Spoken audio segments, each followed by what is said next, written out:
The hum of the engine was the only sound in Kiera James's car as she cruised down a quiet street. It was a long day at work, and she was ready to unwind.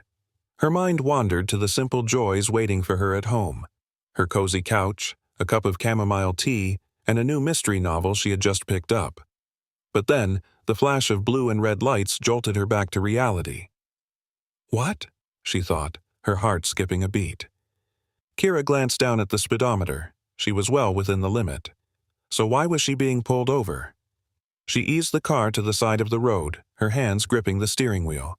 Every muscle in her body tensed.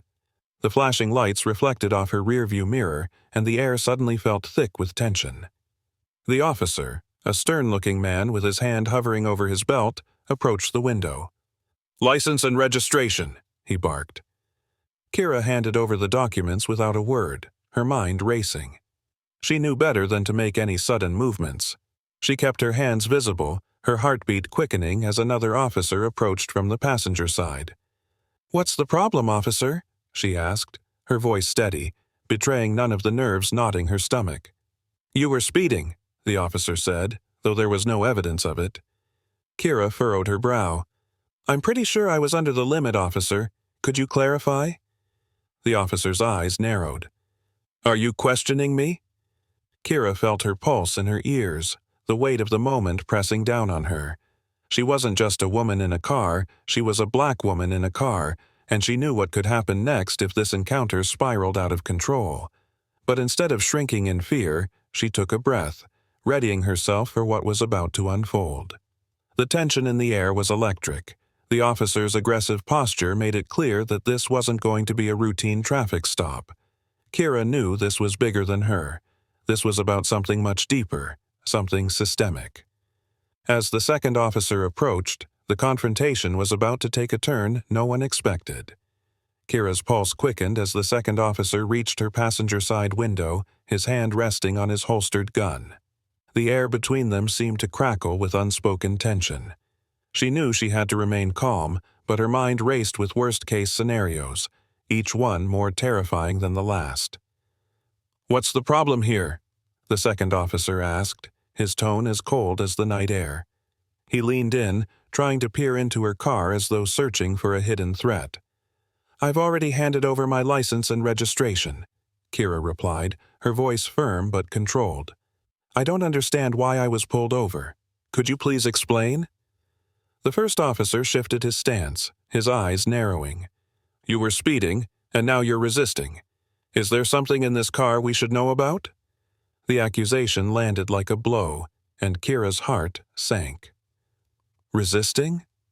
She hadn't moved an inch. She hadn't even raised her voice.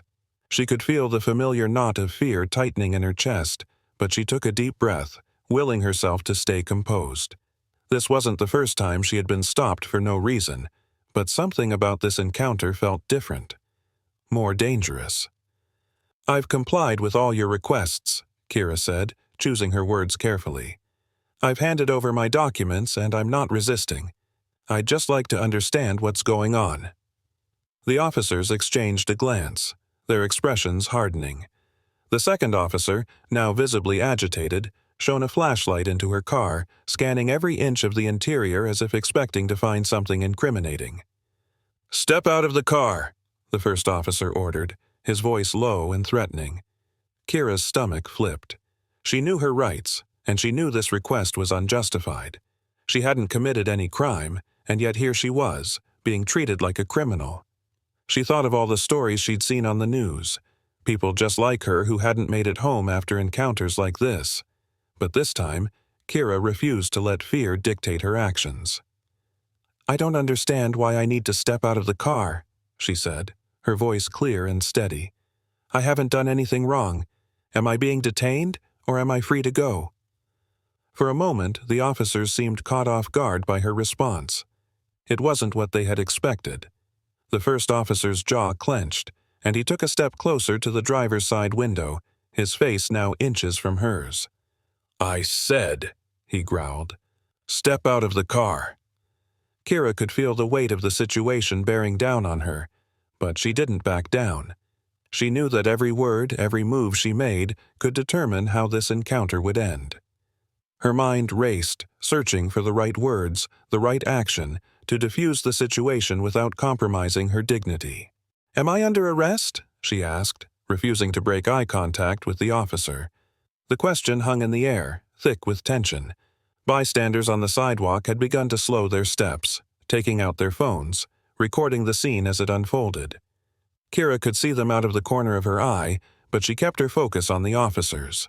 She had to remain calm, composed, because she knew that the slightest hint of fear or defiance could escalate this moment into something far more dangerous. The officer, still glaring at her, didn't answer. Instead, he motioned for his partner to move in closer. Kiera's breath caught in her throat. She could feel the pressure building, the moment teetering on the edge of something irreversible. And then, just as the tension reached its peak, Kiera spoke. "I know my rights," she said, her voice stronger than before. "Unless you have a reason to detain me, I am free to go." It was a simple statement, but it carried the weight of centuries of injustice, of generations of people who had been silenced and oppressed by the very system that was supposed to protect them. Kiera's words weren't just for her. They were for everyone who had ever been in her position, for everyone who had ever felt powerless in the face of authority. The officers exchanged another glance, this one tinged with uncertainty. The first officer's hand twitched toward his radio, as though contemplating his next move. The second officer, still clutching his flashlight, took a step back, suddenly aware of the growing crowd of onlookers filming the encounter. Kiera could feel the shift in power. She wasn't just a woman in a car anymore. She was someone standing up for herself, for her rights, and for the truth. And the officers, for all their bluster, knew it. "I've done nothing wrong," Kiera said, her voice unwavering. "And unless you have a valid reason to detain me, I would like to leave." For a moment the world seemed to hold its breath. The flashing lights, the murmurs of the bystanders, the cold night air, it all seemed to freeze in place, waiting for the officer's next move. The first officer opened his mouth to speak, but before he could get a word out, a voice from the crowd rang out. "We're recording this!" It was a woman, standing just a few feet away, her phone held high, capturing every second of the encounter. More voices joined hers, and the officers, now keenly aware of the growing audience, hesitated. Kiera's heart raced, but she kept her expression calm, her gaze steady. She had done it. She had turned the situation around, taken control of the narrative. And now, with the eyes of the crowd on them, the officers had no choice but to back down. The first officer gritted his teeth, his face flushed with frustration. But after what felt like an eternity, he stepped back from the car. "You're free to go," he muttered, barely audible over the murmur of the crowd. Kiera exhaled, her hand still gripping the steering wheel as if letting go would make the moment vanish. She waited a beat longer, making sure the officers were serious, before reaching for her keys. As she turned the ignition and pulled away, the weight of the encounter slowly lifted. But Kiera knew that this wasn't the end. This was just the beginning. The videos would be shared, her story would be told, and she wasn't about to let what had happened to her be just another statistic. As she drove off into the night, her mind already turning to what came next, she knew one thing for sure. She had a voice, and she was going to use it. Kiera drove in silence, the rhythmic sound of her tires on the road doing little to soothe her racing thoughts. The encounter had shaken her more than she wanted to admit. She had faced prejudice and suspicion before, but something about tonight felt different, more personal, more dangerous. As she navigated the quiet streets toward home, her phone buzzed on the passenger seat. She glanced down and saw several notifications from friends and colleagues. "Kiera, is this you?" One message read, accompanied by a link. Her stomach sank.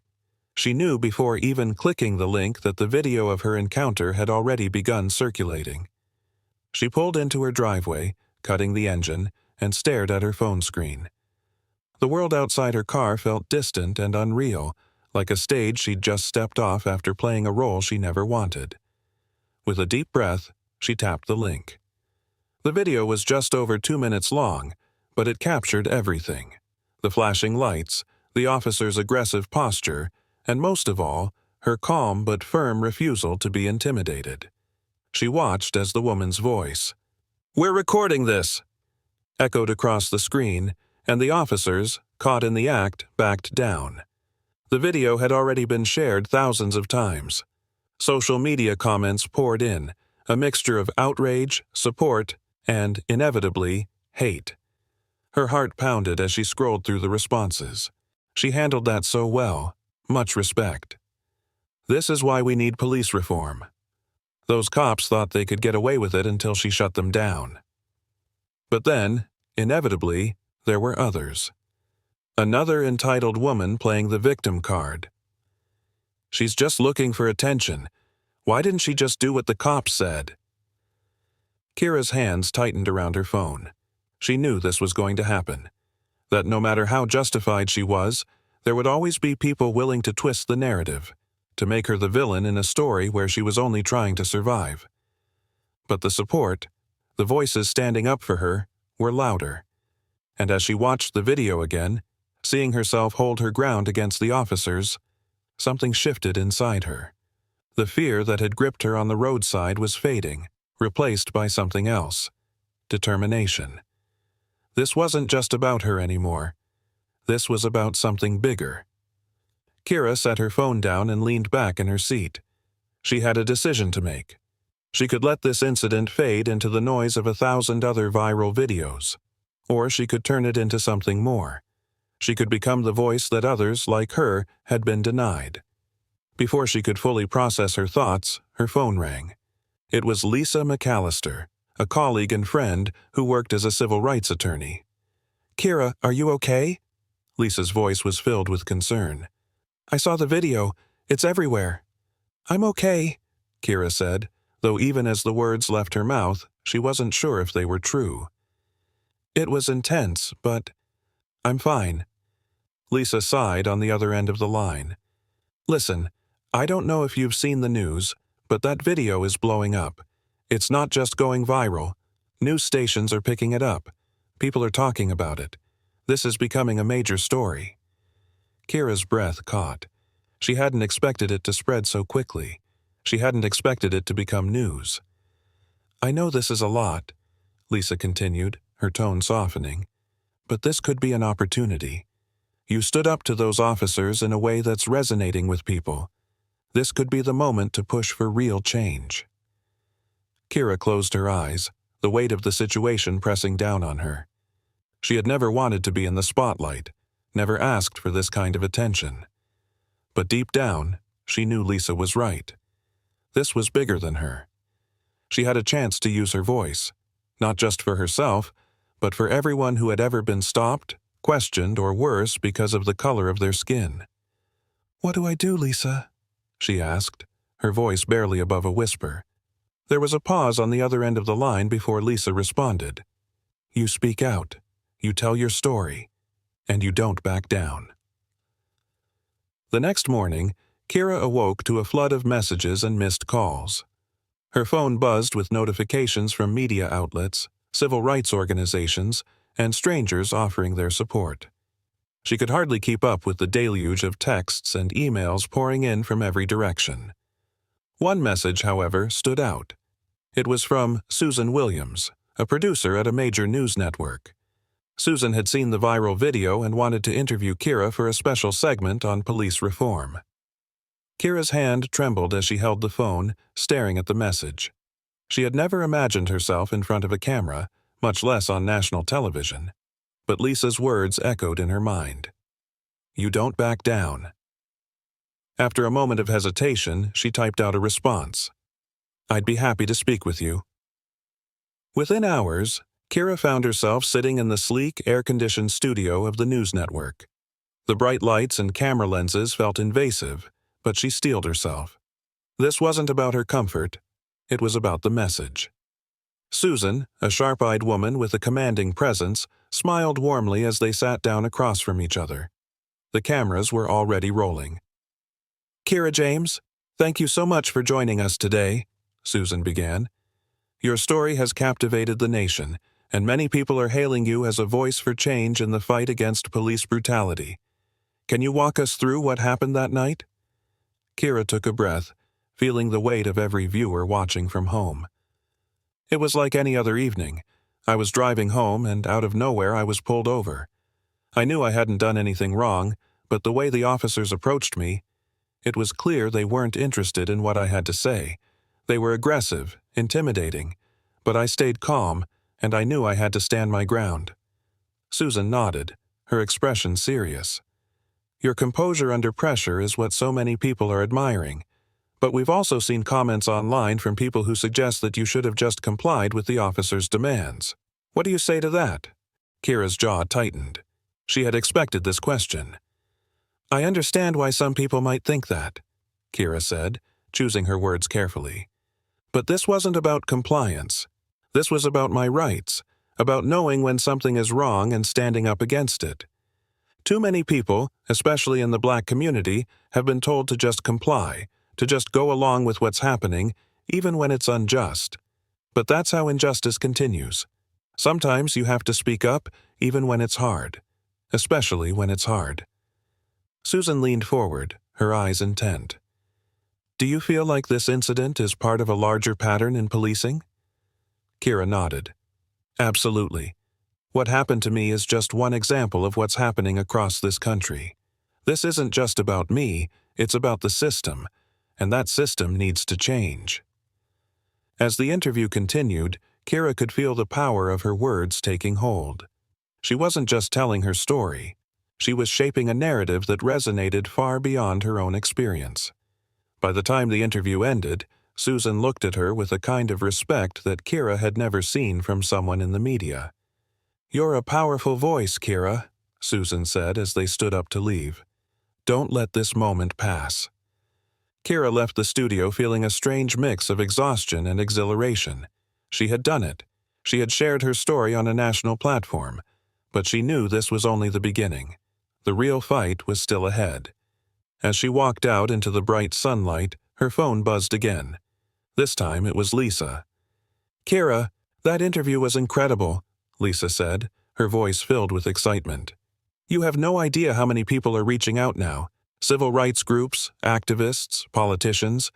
They all want to work with you." Kiera paused, taking it all in. The flood of attention, the sudden surge of support. It was overwhelming.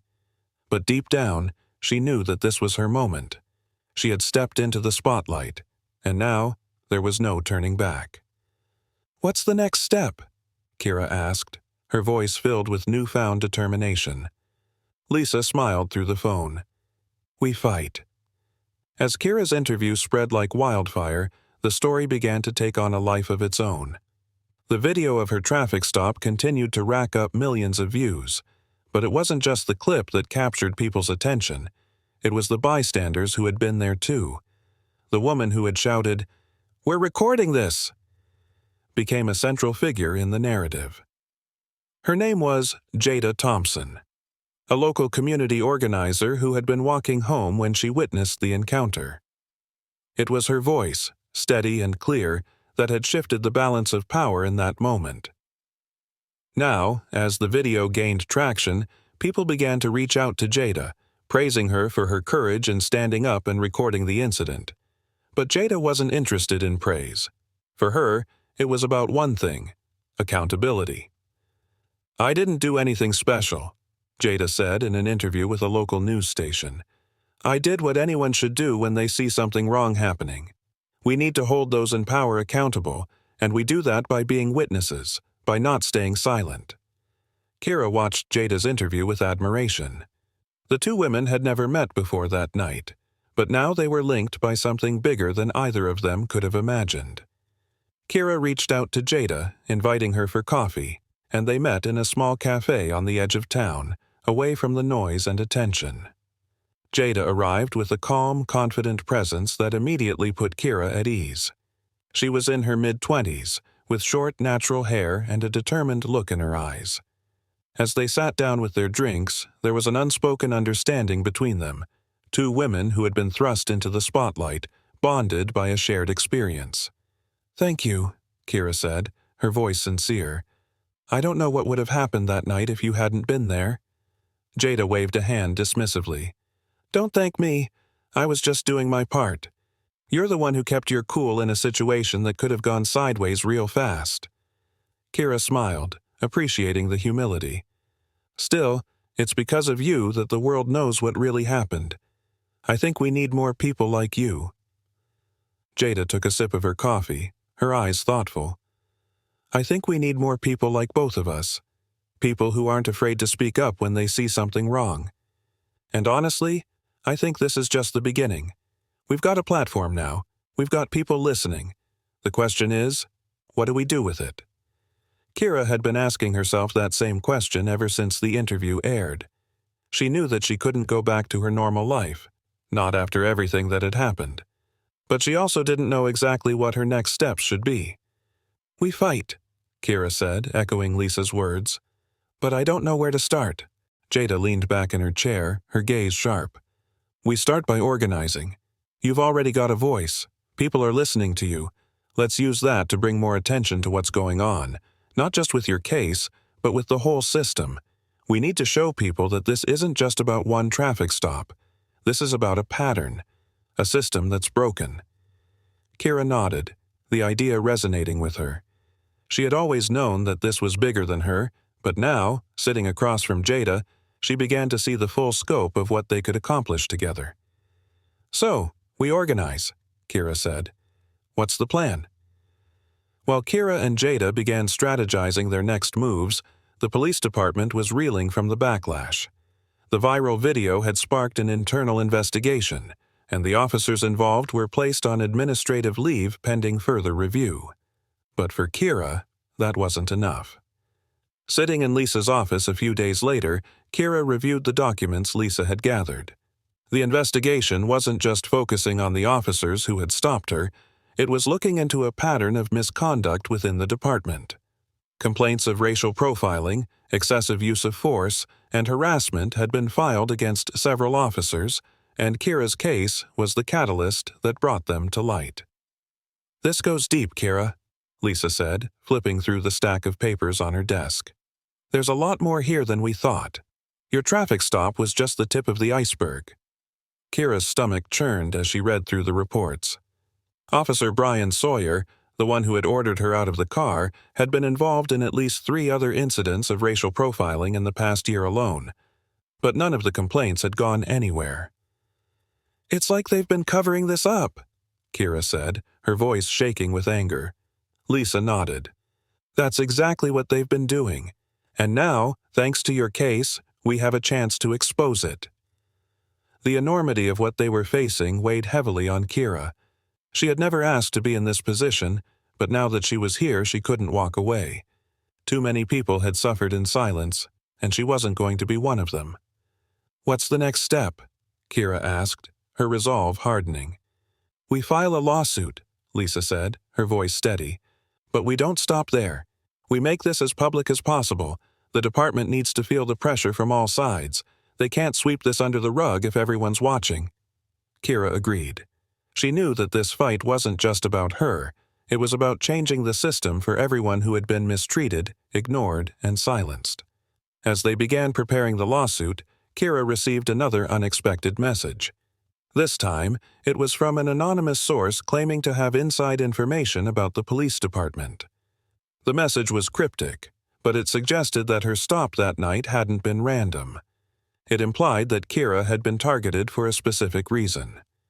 Her heart raced as she read the message over and over. Could it be true? Was there more to this than she realized? Kiera showed the message to Lisa, who immediately saw the potential implications. "If this is real," Lisa said, "we need to find out who sent this and what they know. This could blow the whole case wide open." But the question remained, why would someone target her? And what were they hiding? As Kiera dug deeper into the investigation, the emotional toll of the fight began to weigh on her. She had become a public figure overnight, and while many people supported her, others hurled hateful comments her way. Death threats trickled in through social media, and every time she left her house, she felt a pit of dread in her stomach. The strain wasn't just external. Internally, Kiera wrestled with her own fears and doubts. Was she strong enough to keep going? Was this fight worth the personal cost? Late one night, Kiera sat alone in her living room, staring at the flickering glow of the TV.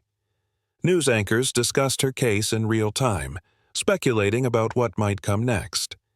She could hear the muffled sound of her heartbeat in her ears, louder than the voices on the screen. Her mind wandered to her family. Her parents, who had always warned her about the dangers of being black in America. Her sister, who had told her to be careful, to always comply, to never cause trouble. But Kiera wasn't the type to stay silent, and deep down, she knew she was doing the right thing.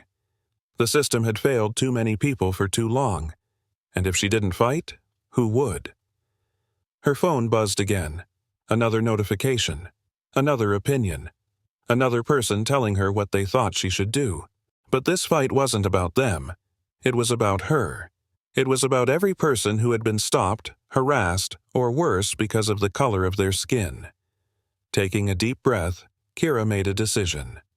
She wasn't going to back down. Not now. Not ever. Kiera had never been one to believe in conspiracy theories.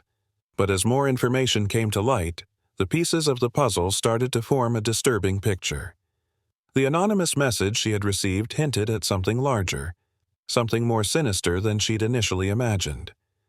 The investigation into her case was no longer just about racial profiling, it was about corruption, power, and a system designed to protect itself. Sitting in Lisa's office, Kiera stared at the printout of the message again. This wasn't random. You were targeted. Dig deeper. The words played over in her mind like a broken record. Lisa leaned forward, her expression serious.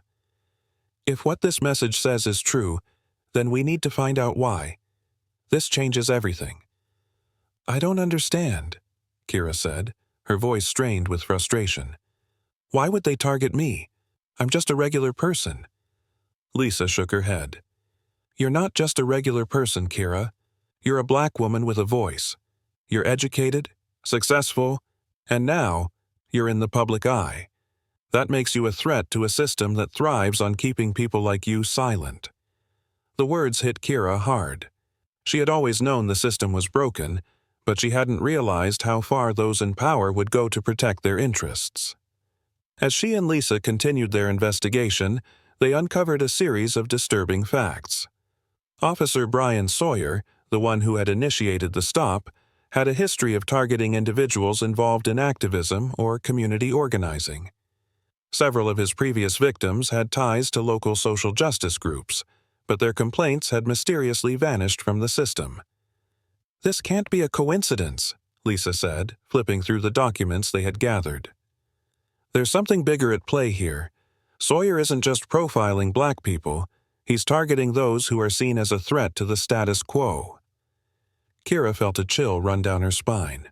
Could that be why she was stopped? Was she considered a threat simply for being outspoken, for refusing to be silenced?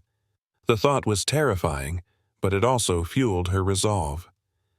We need to dig deeper, Kiera said, her voice steady. If this is happening to me, it's happening to others. We can't let this go. Over the next few weeks, Kiera and Lisa worked tirelessly to uncover the truth. They reached out to victims who had previously filed complaints against Sawyer, and one by one, their stories painted a clear picture of systemic corruption. These were not isolated incidents. They were part of a pattern, a coordinated effort to silence those who dared to speak out. And it wasn't just Sawyer. Higher-ups in the police department were involved too, covering up the complaints and protecting the officers who did their dirty work. The more Kiera learned, the deeper the rabbit hole went. But just as they were beginning to connect the dots, something unexpected happened. Kiera was on her way to meet Lisa when her phone rang. The number was unknown, but she answered it anyway, expecting it to be another media outlet or supporter. Instead, the voice on the other end made her blood run cold. Ms. James, I know what you're doing. Stop digging, or you'll regret it. The voice was low and distorted, clearly using some kind of device to disguise their identity, but the threat was unmistakable. Kiera pulled her car to the side of the road, her hands shaking as the caller hung up. She sat there for a moment, her mind racing. Who was that? And how did they know about her investigation? When she finally arrived at Lisa's office, she was still rattled. She explained what had happened, and Lisa's expression darkened. "This is getting dangerous," Lisa said, her tone serious. "We need to be careful." But Kiera wasn't about to back down. If anything, the threat only strengthened her resolve. Whoever was behind this wanted her to stop, and that meant she was on the right track. "We need to go public with this," Kiera said, her voice firm. "The more people know, the harder it will be for them to silence us." Lisa nodded. "I agree. We'll release everything we've found, but we need to do it strategically. We can't just throw it out there. We need to build a case that's airtight." Over the next few days, Kiera and Lisa prepared to go public with their findings. They compiled evidence, reached out to media outlets, and rallied support from civil rights organizations. But just as they were about to release the information, an unexpected ally came forward. Officer James Roberts, a member of the police department, reached out to Kiera through Lisa. He was a whistleblower, willing to risk his career to expose the corruption from the inside. "I'll testify," Roberts said, his voice steady. "I'll give you everything I know." With Roberts on their side, Kiera and Lisa knew they had a real chance of winning the case. They went public with the information, releasing it to the media and filing the lawsuit against the police department. The story exploded, dominating the headlines and sparking protests across the country. The police department was forced to respond. Officers were placed on leave, investigations were opened, and public pressure mounted for systemic reform. But the fight was far from over. Kiera knew that taking down one corrupt department wasn't enough. The system itself needed to change. The courtroom was packed. Cameras lined the back of the room, reporters jostling for space as the trial against the police department began. Kiera sat in the front row, her hands clasped tightly in her lap as Lisa presented their case. Officer Roberts took the stand, his testimony providing the damning evidence they needed to prove the department's corruption. The trial was grueling, stretching on for weeks, but in the end, justice prevailed. The police department was held accountable for its actions. Sawyer and several other officers were fired, and reforms were implemented within the department to prevent future misconduct. Kiera won her lawsuit, but more importantly, she had won a victory for her community. Her story had sparked a nationwide movement, demanding accountability and reform in police departments across the country. As she stood outside the courthouse, the crowd around her cheering and chanting, Kiera felt a sense of relief wash over her. But she knew that this wasn't the end of the fight. It was just the beginning. She had become a voice for change, a symbol of resilience and strength in the face of injustice. And as she looked out at the sea of faces, she realized that she wasn't alone. The people around her, the ones who had supported her from the start, were ready to keep fighting. With a deep breath, Kiera stepped up to the podium, her voice steady as she addressed the crowd. "We did this," she said, her words carrying over the noise. "But our work isn't finished. We won this battle, but the war for justice is far from over. Together, we can change the system. Together, we can make sure that no one else has to go through what I went through." The crowd erupted in applause, and as Kiera stood there, surrounded by the people she had fought for, she knew one thing for certain. This was just the beginning. Months after the trial, Kiera's life had changed in ways she couldn't have imagined. She had become a prominent activist, using her platform to push for police reform and social justice.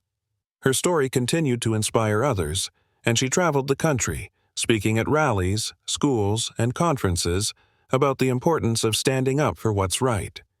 But the fight wasn't easy. The threats hadn't stopped, and the system wasn't changing overnight.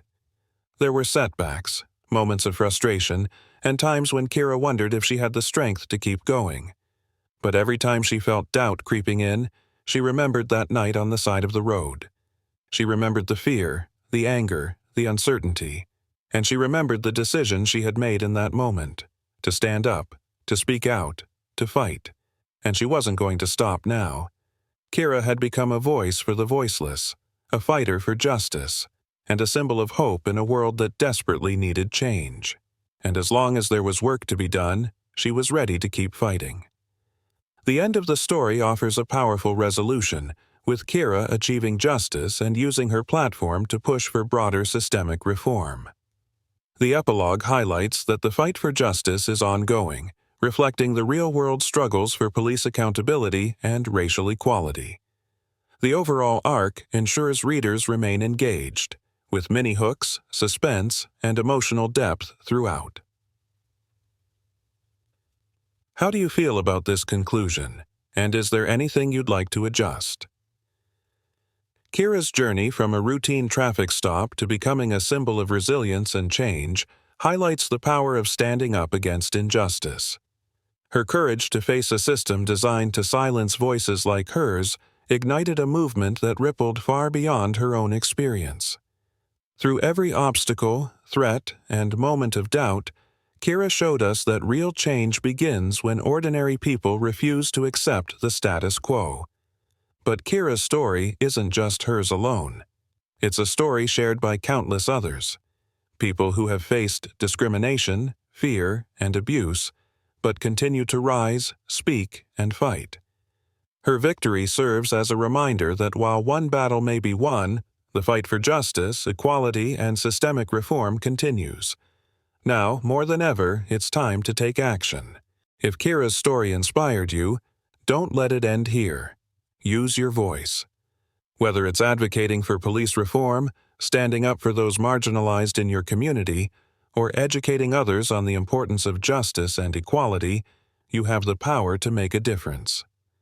Subscribe to stay informed, share this story to spread awareness, and most importantly, take action.